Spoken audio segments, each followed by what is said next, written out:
여러분 좀 쉬셨습니까? 어, 이제 두 번째 시간이죠. 12강의 두 번째 시간, 영화 한류에 대한 이야기를 좀 해보려고 합니다. 앞서 이제 방송 한류의 경우, 이제 어떠한, 그러니까, 새로운 시장 변화가 일어났다고 말씀을 드렸지 않습니까? 새로운 시장 변화라는 게, 바로 이제 글로벌 OTT 서비스 업체들의 등장으로 인해 가지고 그것에서 파생돼 나온 여러, 그러니까 상품들과 그다음에 협력, 이러한 것들이 있었고요.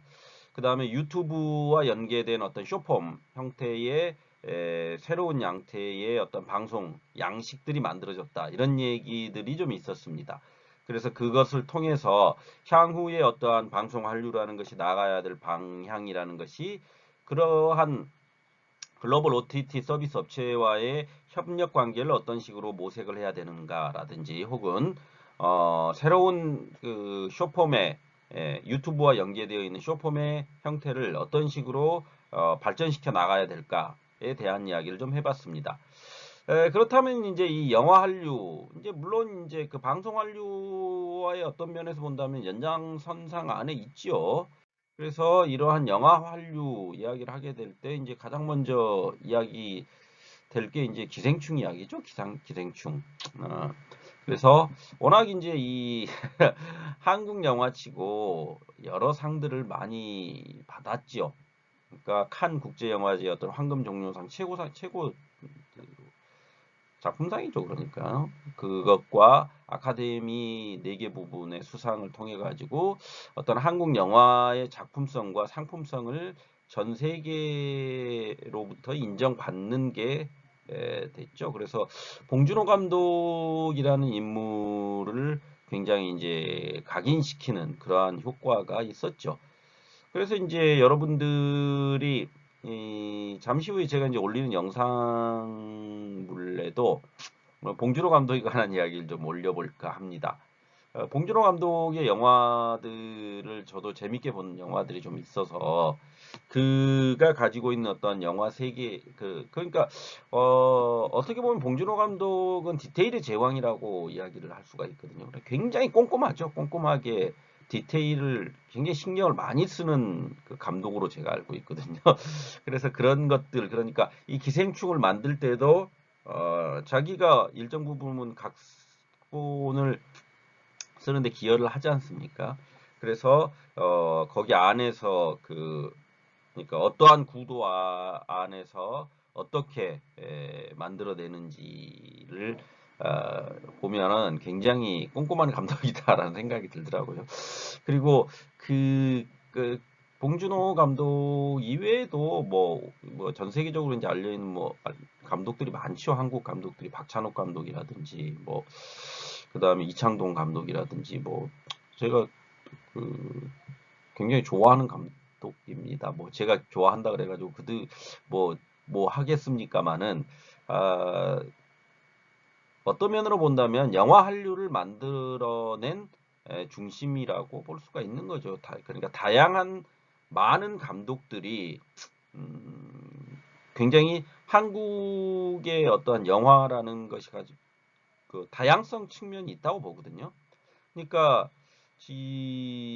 얼마 전 이제 지금은 이제 코로나로 해가지고 돌아가셨지만은, 어, 김기덕 감독 같은 경우도 굉장히 독특한 작품들을 많이 만들어냈죠. 물론 이제 김기덕 감독이 이제 어떠한 그 작품을 만드는 과정 안에서 배우들을 굉장히 폭력적으로 다루었고, 여배우들과의 문제가 좀 있었던 것도 사실이고요. 그렇지만 그러함에도 불구하고 그 김기덕 작품 안에서 그가 추구했던 작품성이라는 것은 일정 부분 인정받아야 되는 측면도 있다고 저는 봅니다, 개인적으로는.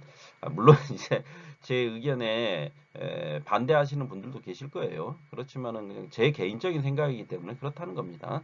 그런 면에서 이제 뛰어난 감독들이 많이 있으니까 한국 영화가 그만큼 발전을 했다는 거죠. 그런 것들은.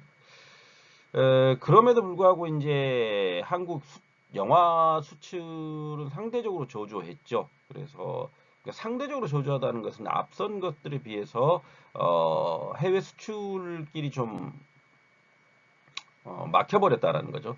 그런 측면에서 이 코로나 상황도 있는 겁니다. 코로나 상황도 무관하지는 않고요. 그렇게 또 더불어서 이제 사람들이 집에 많이 있다 보니까 영화보다는 주로 뭡니까? OTT 서비스, 넷플릭스를 통한 OTT 서비스를 더 많이 보게 되는 거죠. 그러한 것들이 영화 산업 전반에 끼친 부분들이 있습니다. 그래서 그런 부분들, 그러니까 영화 수출의 저조라는 것이 어떠한 뭐라고 해야 될까요? 그러니까 한국 영화 기술 업체들의 해외 영화 참여율이 저조해진 측면도 있고요. 완성 영화의 수출이 저조해진 측면도 있지만요. 가장 큰 거는 코로나라고 봅니다. 저는 코로나 때문에 이와 같은 수출 저조 현상이 나타났다라고 보거든요. 왜 그러냐면 영화관에서 영화를 볼 수가 없지 않습니까? 모일 수가 없지 않습니까? 그게 가장 컸다고 봅니다. 그러니까 한국에서도 똑같지 않습니까? 영화관에서 그 영화 과거에는 진짜 뭐 1000만 관객을 동원했다 뭐 이런 했는데 지금은 100만 관객이 아니라 10만 관객을 동원하는 것도 어려울 지경이 돼버렸죠. 그만큼 이 코로나 상황이라는 것이 특수성을 가지게 만들었다는 겁니다. 더불어서 수출에서의 판권 계약의 지속적인 상승이 있었다는 거죠. 그래서 부분적으로는 이제 판권을 나누기보다는 한 회사의 어떤 판권 정권을 받아가지고 그 계약을 이루어냈다는 거죠. 그렇게 되다 보니까 계약이 훨씬 용이해졌고요. 그 다음에 수익 추적이 원활해졌죠. 그 다음에 부가 판권 관리가 또한 용이해졌다는 거죠. 이러한 것들이 장점으로 작용을 했다라는 거죠. 그렇게 되다 보니까 전 판권 계약이라는 거죠. 그러니까 모든 판권을 그러니까 부분적으로 쪼개가지고 하는 게 아니라 아예 통으로 줘버린다는 겁니다. 통으로 줘가지고 여기 그러니까 이를테면 이 영화와 관련된 모든 저기 계약이라든지 이런 거는 알아서 하세요 이렇게 돼버린다라는 거죠. 그게 이제 왜 그러냐면 부분으로 쪼개지다 보면 계약 당사자라든지 수익 당사자에서 나오는 갈등들이 생길 가능성이 높지 않습니까? 그런데 이렇게 전판권 계약을 하게 돼버리면 그 통로가 단일화 돼버리기 때문에 그 갈등의 소지가 훨씬 더 줄어들 수 있다는 거죠. 그런 측면에서 수출이 이제 영화 수출이 전판권 계약으로 계속 변화해 버렸다는 겁니다. 그런 식으로. 다음으로 이제 리메이크 판권이 호조세를 띄었다라는 거죠. 그래서 컨셉이 확실하고 흥행이 검증된 한국 영화의 성공작들이 중국이나 인도, 그 다음에 미국에도 이제 수출이 되죠. 그 이제 뭐 대표적인 게 뭐 이제 대표적인 게 뭐 올드보이 같은 영화죠. 올드보이 이 내용 자체가 굉장히 파격적이었죠. 박찬욱 감독의 올드보이가. 그리고 그 안의 내용도 결국 아버지와 끝에 보면은 그 미드로 나오는 강혜정이가 결국 자기 딸이고 그런 설정 자체가 굉장히 파격적이었죠. 그리고 거기에서 그 폭력적인 장면들도 연출이 굉장히 잘 됐고요. 그런데 그 리메이크가 되기는 했지만 그게 이제 저쪽에서는 크게 성공을 거두지 못한 걸로 알고 있습니다. 아무튼 그렇듯이 어떤 리메이크 판권이 지속적으로 이제 한국의 어떠한 검증된 영화들이 리메이크 판권으로 계속 팔리고 있다는 겁니다. 그것은 한국 영화의 긍정적 신호라고 볼 수가 있는 거죠. 그런데 이제 거기에 비해서 이제 상대적으로 영화기술 서비스 업체의 수출 침체가 왔다라는 것은 결국 뭐냐면은 그 영화 기술 서비스 업체가 이제 주로 수출을 했던 국가가 중국이기 때문에 중국으로의 인력 수출이라든지 프로젝트 수주가 결국 하나님형으로 해가지고 막혀버리지 않습니까? 그런 것들로 해가지고 더불어서 이제 중국도 한국과의 어떤 협업보다는 헐리우드와의 협업을 통해 가지고 자생력을 키우는 방향으로 이제 바뀌어 버리게 되면서 한국의 어떠한 영화 기술 업체들의 고전이 침체가 와가지고 고전을 막고 있다라는 거죠. 그런 측면이 있다라는 겁니다. 그러니까 한국의 영화 산업이라는 게 현재는 이러한 상황에 머물러 있다라는 정도로 이제 이해를 하고 가시면 될 것 같습니다. 그럼에도 불구하고 영화 한류는 분명히 존재하는 거죠. 더군다나 이번에 이제 또 여러분들이 뭐 잘 알고 계시듯이 윤여정 선생님이 이제 아카데미상에서 또 여우 조연상을 받았지 않습니까? 그것은 물론 이제 그 미나리라는 영화 자체가 어떠한 한국이 자본이 투자돼 가지고 만들어지고 한국이 하는 게 아니라 어떻게 보면은 미국에서 만들어진 영화죠. 미국 영화죠. 그런데 이제 이게 참 거기 안에도 그 내재되어 있는 소수 민족에 대한 그러한 측면들이 분명히 있는 게 골든글러브 같은 데서 그러니까 자국 자본에 의해 가지고 만들어진 영화임에도 불구하고 외국 영화로 취급을 해버리지 않습니까? 그런 것들이 어떻게 보면 미국 자본 시장이라든지 혹은 미국인들이 가지고 있는 정서를 보편적으로 이제 그 미국인들 어떻게 보면 참 말하기가 껄끄러운데요. 아무튼 주류 미국인들이 보고 있는 그 시각이라는 게 한국인들이 보는 시각만큼 그렇게 어떤 한국의 한류, 물론 이제 제가 영화 한류 말씀을 드리고 있지만 그 시장을 뚫는다는 게 굉장히 어렵지 않습니까? 그 다음에 그걸 뚫었다고 해도 그 시장에서 주류가 된다라는 게 어렵지 않습니까? 여러분들이 BTS를 봐도 그렇지 않습니까? BTS가 그래미상을 수상을 못 하거든요. 그러면 그래미상을 왜 수상을 못 했을까 해보면 화제성이라든지 아니면은 그들이 가지고 있는 능력이라든지 이런 것들을 봤을 때 후보로 한 부분밖에 못 올라가지 않습니까? 그것은 아직까지 이 그래미상이라는 그 상이 가지고 있는 특수성도 있거든요. 그 특수성의 측면이라는 게 뭐냐면 보수성입니다. 보수성. 굉장히 보수적이라는 거죠. 그러니까 그래미만큼은 아직까지 팝이 아니면 열기 싫다라는 그런 것들이 있는 겁니다. BTS가 빌보드에서 1위를 몇 개를 하든 상관없는 거예요. 그래미 입장에서는. 자기들이 주류라고 생각을 하고 어떤 작품성이라든지 음악성, 이 아카데미도 그렇지 않습니까? 아카데미가 이제 우리가 기생충으로 아카데미상을 받기는 했지만 실질적으로 기생충이 그러니까 영어가 아닌 한국어로 되어 있는 영화 중에 최초 아닙니까? 작품상을 받는 게. 그거는 그만큼 그 아카데미상이라는 그 시장이 굉장히 보수적이라는 거거든요. 타 언어라든지 아시아 문화권에 대해서. 그거는 뭐 어쩔 수 없죠. 그거는 전 세계적인 어떠한 그 기득권이라고 볼 수가 있죠. 어떻게 보면. 그 기득권을 쉽게 내려놓지 않죠. 기득권 세력들은. 그런 측면이 있는 겁니다. 그러니까 제가 이제 여기서 지금 어떠한 그 영화 한류 이야기를 하다가 왜 갑자기 미국의 기득권 이야기를 하고 하느냐 했을 때 문화라는 것이 이런 겁니다. 한류라는 것이 언제부터 생겨났을까 한번 생각해 보면 앞서 이제 제가 말씀드렸듯이 1997년에 생겨난 거 아닙니까?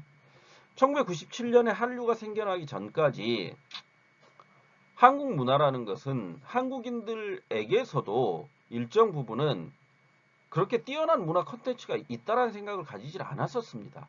한국인들 스스로가. 그렇지만 그것이 꾸준한 시간을 거쳐가지고 누적되어 나오면서 지금의 한류를 만들었다는 생각을 하거든요, 저는. 그러면 지금의 한류라는 것이 그러면은 계속 지속될 것이냐? 그거는 알 수가 없는 겁니다. 왜? 지금 우리가 앞서 방송 한류를 이야기했고 지금 영화 한류를 이야기하고 있지만 영화 한류라는 게 과연 기생충 영화 한 편 아카데미상 받은 것으로 전부인가? 그 다음에 미나리라는 영화에서 윤여정이 여우 조연상을 받은 것으로 지속될 수 있는가? 라고 했을 때 그것은 한국 영화 사업자들이라든지 영화 산업에 종사하는 종사자들의 또 다른 고민일 수 있는 겁니다. 이 콘텐츠라는 게 실제로 생각해 보십시오, 여러분. 방송 콘텐츠에서 넷플릭스가 킹덤을 만들어 가지고 킹덤을 히트시킨 것을 한번 생각해 봅시다. 만약에 코로나라는 상황이 없었다라면 과연 킹덤이 지금만큼 성공할 수 있었을까라는 거죠. 기본적으로 그건 아니었다라는 생각을 가질 필요가 있다는 겁니다. 그건 무슨 얘기냐면 어떠한 그 컨텐츠라든지 한류로 대변되는 일종의 컨텐츠죠.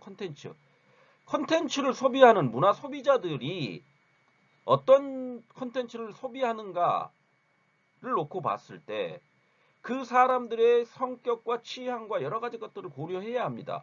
그리고 그들의 취향과 그 성격을 모두 맞출 수는 없습니다. 다만 이런 거죠. 그 컨텐츠 자체가 잘 만들어지고 우수한 컨텐츠라면 그것은 전 세계인들이 인정해 줄 수 있다라는 겁니다. 그러니까 기생충이라는 영화가 실제로 한국말로 되어 있음에도 불구하고 아카데미상 작품상을 받지 않습니까? 그거는 이런 거예요. 왜 그 미국인들이 가장 제2 외국어를 못하는 국민들이죠. 왜 그렇습니까? 전 세계의 공용어가 영어이기 때문이죠. 특히 미국식 영어죠. 영국식 영어도 있고 미국식 영어가 있거든요. 그럼 미국식 영어가 전 세계인들에게 통용되는 소통의 도구로서 굉장히 유용하게 활용되는 언어 아닙니까? 그렇다 보니까 제2 외국어, 그러니까 영어 아닌 언어를 굳이 해석해가지고 보려고 하지 않는다는 거죠. 그런데 기생충이라는 영화가 한국어로 되어 있음에도 불구하고 그 한국어와 그 밑에 영어 자막이 나감에도 불구하고 그렇게 작품상을 받을 수 있었다는 것은 그만큼 작품의 완성도가 있었던 것이고 또 한편으로는 아카데미라는 것은 무엇을 굉장히 중시합니까? 상업적 요소들을 굉장히 중시하거든요. 그러니까 상업적으로 그러니까 작품성도 중요하지만 과연 미국에서 통할 수 있느냐라는 거죠. 미국이라고 하는 가장 큰 영화 산업의 시장 안에서 과연 한국어를 통해 한국어로 만들어진 영화가 상영되고 그것이 흥행을 하고 하는 것이 과연 가능할까라는 생각을 해볼 필요가 있다는 거죠. 그런데 가능하게 했거든요. 그건 뭐냐면 바로 이제 보편성이 굉장히 크게 작동했다고 봅니다. 저는 보편성이라는 것이 뭐냐면 인류 누구나가 가지고 있는 보편적 생각들이라는 거죠. 그러니까 기생충의 내용이 말 그대로 뭡니까? 하류층에 머물러 있는, 그러니까 우리가 이런 거 있죠. 자본주의 사회에서 상류층과 중류층과 하류층은 뭐에 의해서 구분이 됩니까? 결국 돈의 경제 논리에 의해서 구분이 되거든요. 계층 구분이라는 게.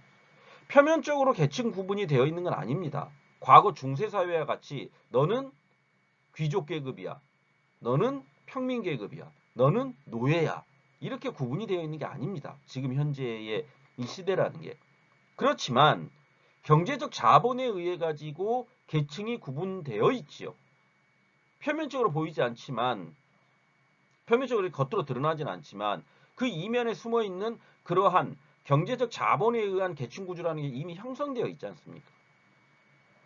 그 기생충이 다루고 있는 바로 그 현재의 자본주의 사회가 가지고 있는 경제적 어떠한 계층성 안에서 상류 계급으로 올라가고자 하는 어떤 면에서 보면 하류 계급의 사람들의 이야기 아닙니까?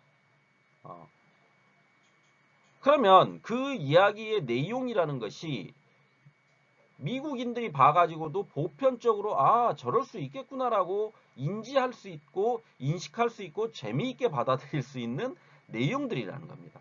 맞아. 미국 사회 안에서도 저렇지 하는 거죠.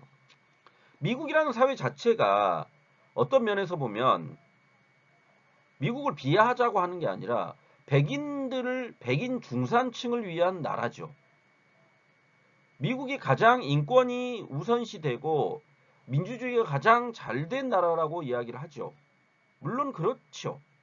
그렇지만 미국의 이를테면 여러분들이 지금은 이제 한국에서 별로 이제 미국 드라마를 미드라고 하죠. 미드 중에 한때 굉장히 유행했던 게 CSI 시리즈 아닙니까?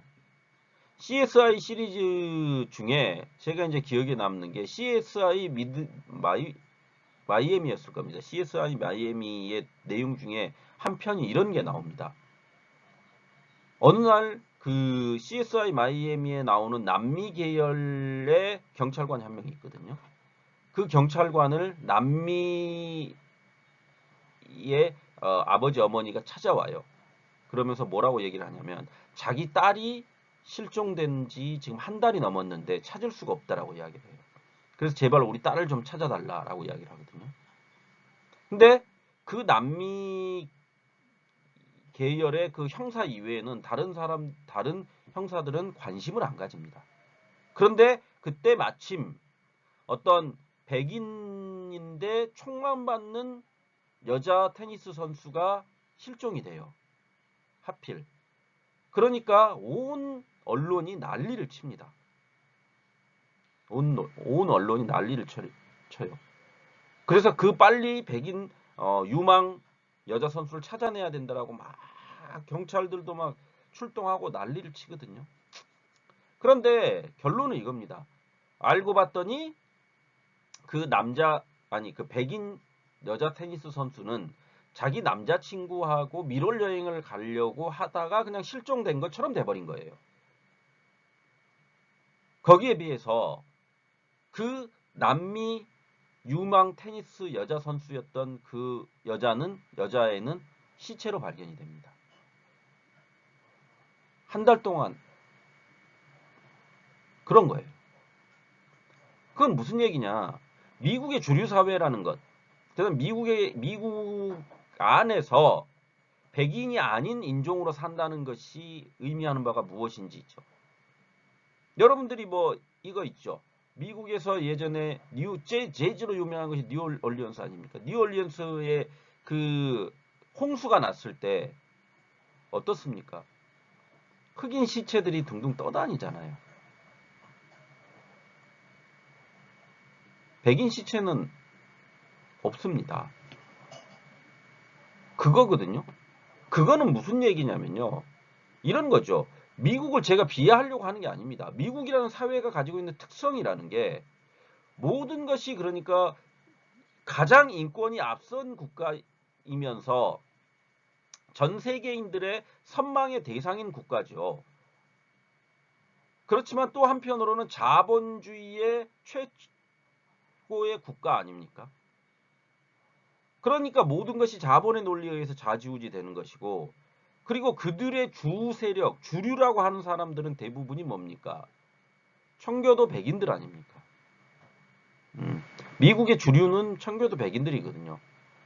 그 청교도 백인들이 모든 권력이라든지 모든 것들을 쥐어잡고 있죠. 그러니까 그들에게는 굉장히 관대하지만 그렇지 않은 민족들에게는 관대하지가 않은 겁니다. 그런 측면이 있는 거죠. 그런 면으로 볼 때 한국의 영화가 미국의 아카데미를 석권했다라고 하면 뭐 그럴 수도 있지. 한 편 정도 가지고 이렇게 생각할 수도 있지만 또 한편으로 우리가 생각해 봐야 될 것들은 그러한 미국 시장의 특이성과 특수성을 생각한다면 놀라운 결과라고 말해볼 필요도 있다라는 거죠. 왜? 미국인들은 영화를 볼 때 영어로 대사가 되어 있는 것을 좋아하지 굳이 한국어로 해가지고 그걸 번역되어 나오는 영어를 다시 보려고 하지 않는다는 거죠. 그런 측면이 있는 겁니다. 그래서 이제 우리가 다시 이제 영화의 어떠한 그 한류의 한 이슈에서 기생충 얘기를 할 수밖에 없겠죠. 그래서 칸 영화제 황금 종려상, 아카데미에서 감독상과 최우수 작품상, 그다음에 골든글러브 외국어 영화상까지, 그러니까 유럽과 미국 시장에서 다수의 어떠한 상들을 휩쓸면서 어떠한 그 한류가 가지고 있는 힘을 보여준 게 이제 기생충이다, 이렇게 얘기할 수 있는 거죠. 더불어서 이제 외국 영화제 수상작들이 예술성이 뛰어나기 때문에 흥행 성공은 힘들다라는 편견이 있거든요. 그런데 한국의 관객동은 1,000만과 더불어서 전 세계 각국의 각종 흥행 기록들을 갈아치우며 봉준호식의 어떤 대중화법이 정점에 이른 게 기생충이다, 이렇게 볼 수가 있다라는 거죠. 그러니까 한국에서만 흥행한 게 아니라 전 세계에, 그러니까 이런 거죠. 우리가 흔히 얘기하면 칸 영화제의 황금종려상을 받았는데 어떻게 1,000만이 들어, 이런 식이라는 겁니다. 김기덕 감독의 영화가 해외에서 굉장히 많은 상을 수상함에도 불구하고 흥행에는 한국에서 다 실패를 하거든요. 왜 그러냐면 그거는 그냥 예술 영화로서 작품성이 높은 것일 뿐이지 흥행과는 거리가 멀다라는 그런 인식들이 있다는 겁니다. 사람들의 인식이. 그런데 그거를 봉준호 감독의 기생충이 깼다는 거죠. 깼다는 거죠. 그게 이제 한국에서만 그런 게 아니라 전 세계적으로 그렇게 흥행을 했다라는 것이 그만큼 어떤 봉준호식의 어떠한 보편적인 그 전 세계인들의 감성을 자극하는 그런 것들이 작동을 했다라는 겁니다. 다음으로 이제 이야기해 볼 수 있는 게 신인 발굴이죠.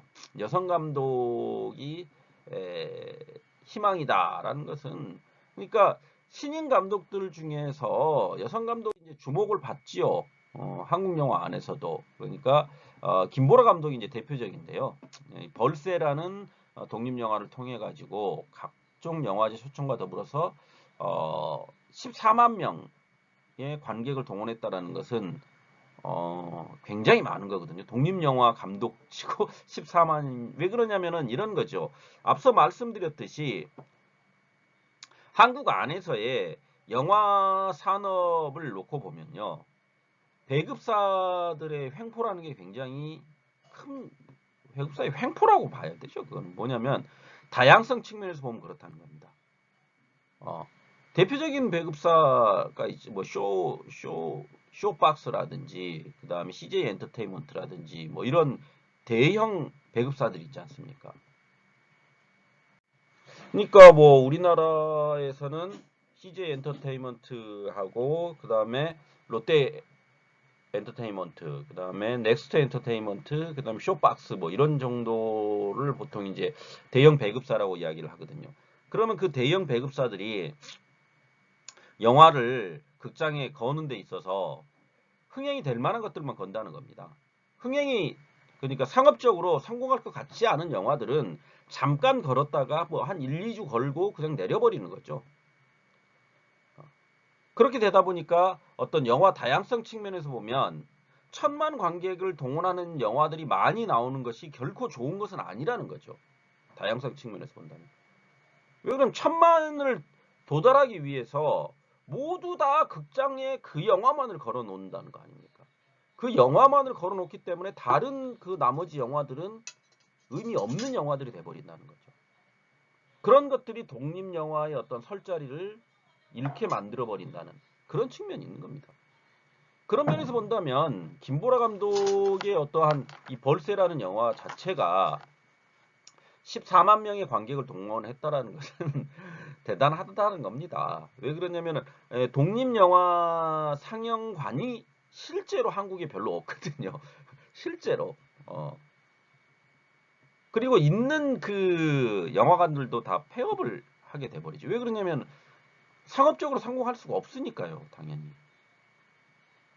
그런 상황인 거죠. 그거는 참 안타까운 측면입니다. 더불어서 여성 창작자의 도전과 시도로서 어떤 김보라, 박누리, 이종원과 같은 여성 감독들이 좋은 영화들을 만들어낸다라는 거죠. 그런 면은 어떤 여성 감독들의 감독으로서의 도전은 박수받아 마땅한 거고, 어떤 한국의 영화 산업의 미래를 밝게 만드는 또 다른 한 부분으로 작동할 수 있다는 겁니다. 그런 점들을 고려해 보자는 거죠. 이제 그런데 거기에 비해서 기술 서비스 수출의 기나긴 침체는 또 우리가 생각을 해봐야 되는 겁니다. 그것은 바로 이제 중국의 성장과 더불어서 중국 위주로 전 수출 판로가 있다 보니까 그것이 막혀버리니까 결국은 뭡니까? 기술 서비스를 하는 업체들이, 그러니까 이런 거죠. 판로의 다양화를 모색했어야 되는데, 그러니까 자기들의 기술을 팔 수 있는 다양한 길들을 열어놨어야 되는데 너무 중국 쪽으로만 쏠려 있다 보니까 중국에서 한한령으로 이렇게 닫아버리게 돼버리면 수출할 길이 없어져 버린다는 거죠. 그런 측면이 있다라는 겁니다. 그런데 이제 이것을 그나마 이제 돌파할 수 있는 계기가 된 것이 바로 국내 OTT 시장의 확대죠. 그러니까 국내에 이제 어떠한 그 넷플릭스에 의해서 OTT 시장이 확대되고 웹 드라마들이 이제 새롭게 만들어지기 시작하면서 어떤, 그러니까 이 기술 서비스 업체들이 다양하게 진출할 수 있는 길들이 열렸다는 겁니다. 그렇긴 하지만 그 수출길 역시 다양성을 가지고 다양하게 접근할 필요는 있다라는 거죠. 그런 부분들을 염두에 둬야 된다는 겁니다. 다음으로 이제 이러한 이것을 놓고 볼 때 영화 한류의 그럼 전망이 어떠한가 했을 때 먼저 변화하는 환경에 적응을 해야 된다라는 거죠. 그러니까 영상 환경의 변화가 있다라는 겁니다. 그러니까 TV나 영화관을 찾아서 관람하는 것이 빠르게 유튜브라든지 VOD, OTT 서비스로 이동을 하고 있다는 거예요. 인터넷 중심의 어떠한 영상 환경으로 이동이 일어나고 있다는 거죠. 그렇게 되기 때문에 그러한 상황에 맞게 영화 창작과 유통에도 변화가 필요하다는 겁니다. 지금 이 더군다나 이런 그 코로나 시국에 영화관을 못 찾게 되지 않습니까? 그렇다면은 그 영화 서비스를 어떻게 할지를 갖다가 고민해 봐야 된다는 거죠. 결국 시장이 안 되면 그 시장 안에서 살아남기 위한 전략적 수정은 불가피하다는 겁니다. 그러니까 영화관을 못 찾는 사람들이 그 다음으로 선택할 수 있는 선택지가 뭡니까? VOD 서비스 같은 거 아닙니까? 실제로 그러면은 VOD 서비스를 통해 가지고 영화 흥행, 지금 영화관을 못 찾게 됐다 그러면 그냥 VOD로 상영을 해 가지고 조금 자기들이 돈을 적게 벌더라도 그런 쪽으로 갈 수밖에 없게 영상 환경 자체가 지금 만들어지고 있다는 거죠. 더불어서 종합 콘텐츠로서 영화가 진화를 해야 한다는 거죠. 그러니까 단순하게 장편 영화만을 고집할 것이 아니라 웹툰이라든지 웹드라마 쪽으로도 신경을 써야 된다는 거죠. 그러니까 아까 유튜브를 통한 쇼폼이 향후에 어떠한 그 영상 콘텐츠의 대세가 될 수 있다고 했지 않습니까? 사람들이 이제 긴 것은 지루해서 안 본다는 겁니다. 그러면은 그렇게 시장이 변화하고 있으면 그 변화에 발맞춰 가지고 이 영화 산업 시장도 변화를 해야 된다는 거죠. 그러니까 그 영화를 너무 길게만 만들려고 하지 말고 짧은 영화를 여러 편 모아 놓는다든지, 물론 이제 그런 옴니버스식 구성은 있었지만 웹툰과 웹드라마 쪽으로도 눈을 돌려야 된다는 거죠.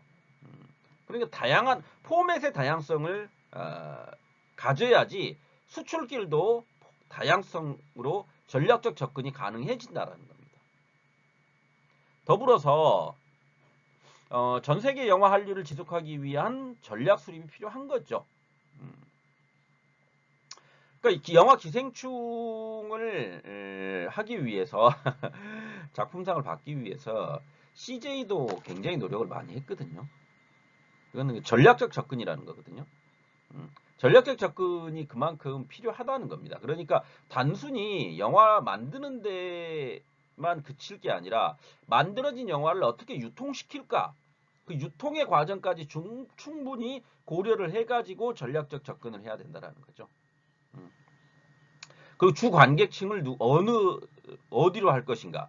그 다음에 그 주 관객층을 어디로 한다고 했을 때 그 국가에 갔다 그랬을 때 그 국가에서 어느 측면을 강조해 줄 것인가? 이런 것들이 다 생각이 돼야 된다라는 거죠. 다음으로 이제 신진 창작 인력들에 대한 기대를 이야기해 볼 수가 있죠. 그래서 새로운 신진 감독들이 이제 뭐 연상호라든지 연상현, 이충현, 이용주 등의 이제 새로운 감독들이 향후에 한류를 위한 바람직한 현상이라고, 새로운 신입 감독들이 많이 등장한다는 것은 미래의 어떤 한국을 위해서도 좋은 거죠. 그다음에 두 번째가 이제 중견 감독들 역시 그냥 자기들의 거기에 머무르는 게 아니라 새로운 작품들을 계속 만들어내고 있지 않습니까? 류승환이라든지 강재규, 윤재균, 홍상수 감독의 영화가 또 최근에 만들어진 게 굉장히 호평을 받았지 않습니까? 그런 것들이 있다는 겁니다. 그런 것들이 바로 영화 한류의 어떤 다양성 측면에서 굉장히 긍정적인 신호로 작동할 수 있다. 이런 거죠. 이제 마지막으로 어떠한 변화하는 세대들의 눈높이에 맞춰가지고 다양한 콘텐츠의 개발이 필수적이라는 겁니다. 그러니까 지금 커가는 세대들이 유튜브 플랫폼에 익숙해져 있는 세대임을 감안해가지고 향후의 어떤 콘텐츠를 창작하는 데 있어서 혹은 유통하는 데 있어서 이러한 점들이 고려돼야 된다는 거죠. 그러니까 지금의 어떠한 유튜브 세대들은 숏폼에 익숙하거든요. 숏폼에 익숙하기 때문에 롱폼에 익숙하지가 않습니다. 긴 것은 실증 내버릴 수가 있다는 거죠. 그래서 그러한 점들을 고려해가지고 짧지만 어떤 강력한 것들을 심어줄 수 있는 콘텐츠가 무엇인가에 대한 고민도 필요하다는 겁니다. 이해하시겠죠? 뭐 이런 정도로 이야기해 보도록 하겠습니다. 그래서 이제 유튜브 영상으로요, 제가 봉준호 감독에 대한 영상물을 좀 올릴 거고요. 그 다음에 나머지 이제 두 개는 그 부재의 기억이라고 해가지고요. 세월호 이야기죠. 세월호 이야기를 부재의 기억이라는 다큐멘터리 영화를 이승준 감독이 만들었는데 그게 이제 아카데미에 노미네이트 됐었죠. 예전에. 그래서 그 감독과 인터뷰 영상이거든요. 그래서 좀 한번 시간이 되시면 보는 것도 괜찮으실 거고, 더 시간이 되신다면 부재의 기억을 인터넷에 유튜브에 쳐보면 부재의 기억이 나옵니다. 그래서 저도 한번 봤는데요. 참 안타까운 일이죠, 한국. 다음으로 이제 세 번째로 이제 넣어놓은 게 K-스타일 세계를 매혹하다라는 것은, 그러니까 한류 전체의 이야기를 다룬 겁니다. 그러니까 한 부분에 머물러 있는 게 아니라 어떤 K-스타일이라는 것은 결국 한국인들이 가지고 있는 DNA적 요소가 어떻게 한류에 작동하고 있는가를 갖다가 다루어 놓은 영상물입니다. 그래서 한류 전체를 이해하는데 도움이 좀 될 것 같아서 제가 여러분들에게 소개시켜 드린 영상물이니까 이것도 역시 시간이 되실 때 한번 보신다면 외국의 학생들도 그렇고 한국인 학생들에게도 도움이 될 거라는 생각을 가지게 됩니다. 뭐 그 강요하는 것은 아니고요. 그냥 시간이 되실 때 한 번쯤 보시라 이런 거죠. 근데 이제 그 봉준호 감독에 관한 그 영상물은 제가 세 번째 시간 그걸 올려놓은 거니까 그것은 한번 보시면서 거기에 이제 괴물이라든지 설국열차, 마더, 살인의 추억 이런 것들에 대한 그러니까 봉준호 감독만의 스타일에 대한 이야기가 나오거든요. 그래서 그 배우들의 인터뷰가 있습니다. 많이 등장을 하거든요. 그래서 이제 저 같은 경우도 이제 괴물이나 설국열차, 마더, 살인의 추억에서 가장 재밌게 봤던 영화는 마더거든요. 마더. 그 마더의 내용이라는 게 결국 어떤 그러니까 그 지진하죠. 그러니까 속된 말로 얘기하면 지진하고 그러니까 좀 지능이 모자란 아이로 원빈이 나오죠. 원빈 그 잘생긴 원빈이 그 모자란 아이로 나옵니다. 그리고 그 모자란 아이의 엄마로 김혜자 선생님이 등장을 하죠. 그래서 그 김혜자 선생님이 이제 거기에서 굉장히 연기력이 굉장히 뛰어납니다. 그러니까 자기 그 약간 모자란 아들을 보호하기 위해서 모성애를 발휘한 그런 부분들. 그러니까 자기 아들이 살인과 관계된 그거에 할 때 그 모성 본능이라는 게 어떻게 발휘되는지 굉장히 디테일하게 잘 연출도 했고, 그 김혜자 선생님의 어떠한 그 연기력, 그다음에 원빈이라는 배우가 아 이런 연기도 하는구나라는 생각이 드는 아주 괜찮은 영화였던 기억이 납니다. 그러니까 다른 영화들에 비해서 그냥 제 기억에서 마더가 더 그랬다는 겁니다. 그래서 여러분들도 여기 이제 그 이 풀영상으로 나와 있는 예, 봉준호 감독에 대한 걸 보시고 한 편 정도 봉준호 감독의 어떠한 그 영화 전체 영화 한 편을 한번 감상해 보시는 것도 괜찮을 것 같아요. 가장 좋은 거는 기생충을 안 보셨다면 기생충을 보시는 것이 될 거고요.